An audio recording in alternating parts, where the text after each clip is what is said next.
السلام علیکم، آپ دیکھ رہے ہیں اسٹوری وتھ رابی۔ میری آج کی کہانی کا ٹاپک ہے اسکول۔ آج عبداللہ بہت خوش تھا کیونکہ آج اس کے بیٹے حذیفہ کا اسکول میں پہلا دن تھا۔ عبداللہ دن بھر رکشہ چلاتا اور جو کماتا اس سے گھر والے اللہ کا شکر ادا کرتے ہوئے زندگی گزارتے۔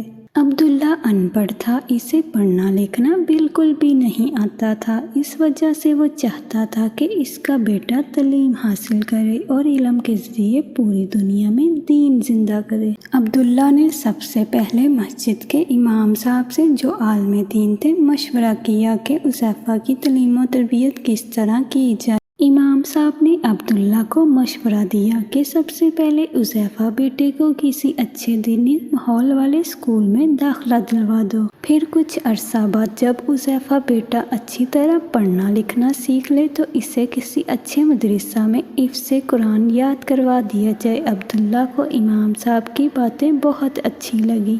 وہ امام صاحب سے اجازت لے کر گھر آیا اور حذیفہ کی والدہ کو امام صاحب کی کہی ہوئی باتیں بتائیں۔ حذیفہ کی والدہ ایک سمجھدار خاتون تھی، وہ بھی ان باتوں پر عمل کرنے کے لیے فوراً تیار ہو گئیں۔ عبداللہ گھر کے قریب موجود اسکول گیا اور حذیفہ کا داخلہ اسکول میں کروا دیا۔ آج حذیفہ کا اسکول جانے کا پہلا دن تھا۔ ایسے لگ رہا تھا کہ عبداللہ کے گھر میں عید آ گئی ہے۔ سب گھر والے خوش تھے کہ آج حذیفہ اسکول جائے گا۔ حذیفہ کو اسکول کی نئی وردی یونیفارم پہنائی گئی۔ امی نے جلدی سے لنچ باکس میں حذیفہ کا پسندیدہ کھانا رکھ دیا اور حذیفہ کو پیار سے سمجھایا کہ دیکھو بیٹا، جب کھانے کا وقفہ ہو تو ہاتھ دھو کر بسم اللہ پڑھ کر سیدھے ہاتھ سے کھانا کھانا اور اپنے ساتھیوں کو بھی کھلانا۔ حذیفہ میاں اپنے ابا جان کے رکشہ میں بیٹھ کر اسکول پہنچے، لیکن یہ کیا، جیسے ہی عبداللہ حذیفہ کو اسکول چھوڑ کر واپس آنے لگا، حذیفہ نے رونا شروع کر دیا اور اس زور سے رونا شروع کیا کہ عبداللہ کو اسے واپس گھر لانا پڑا۔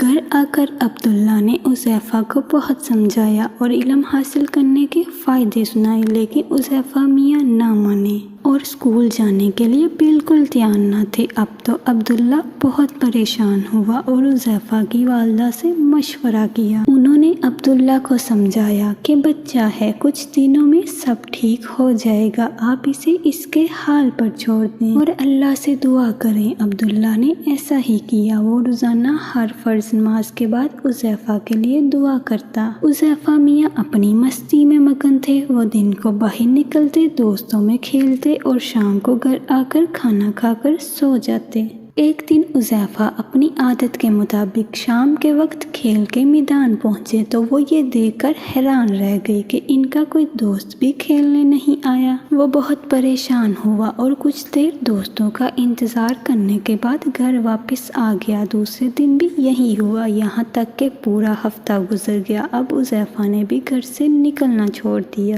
ایک ہفتہ کے بعد حذیفہ کے دروازے پر کسی نے دستک دی۔ حذیفہ نے دروازہ کھولا تو اس کے سارے دوست کھڑے تھے۔ وہ حذیفہ کو کھیلنے کے لیے بلانے آئے تھے۔ حذیفہ نے ان سے پورا ہفتہ غائب رہنے کی وجہ پوچھی تو انہوں نے بتایا کہ ہمارے اسکول میں امتحانات ہو رہے تھے، اس لیے ہم پڑھائی کر رہے تھے۔ اب الحمدللہ ہمارے امتحانات ختم ہو گئے ہیں تو ہم تمہیں کھیلنے کے لیے بلانے آئے ہیں۔ حذیفہ ان کی باتیں سن کر حیران رہ گیا۔ اس نے امتحان کا لفظ پہلی مرتبہ سنا تھا، اسے نہیں پتا تھا کہ امتحان کیا ہوتا ہے۔ دوستوں کے سامنے تو اس نے کچھ نہیں کہا، خاموشی سے ان کے ساتھ کھیلنے چلا گیا۔ لیکن جب شام کو وہ کھیل کر گھر واپس آیا تو رات کے کھانے پر اس نے عبداللہ سے پوچھا کہ ابو جان، یہ امتحان کیا ہوتا ہے؟ عبداللہ نے کہا کہ بیٹا، جو بچے اسکول میں پڑھتے ہیں ان کا پڑھائی کا سال گزرنے پر ان سے اس پڑھائی کے متعلق سوالات کیے جاتے ہیں اور دیکھا جاتا ہے کہ کس بچے نے اپنا سبق اچھی طرح یاد کیا ہے۔ سب سے اچھی طرح سبق یاد کرنے والے بچوں کو اچھے اچھے تحفے دیے جاتے ہیں اور گھر والے بھی خوش ہو کر ان کو انعامات دیتے ہیں۔ تحفوں اور انعامات کا سن کر حذیفہ کے منہ میں پانی آ گیا۔ اس نے اپنے ابو سے کہا، ابو کیا مجھے بھی انعامات مل سکتے ہیں؟ عبداللہ نے کہا، کیوں نہیں، اگر تم اسکول جاؤ اور دل لگا کر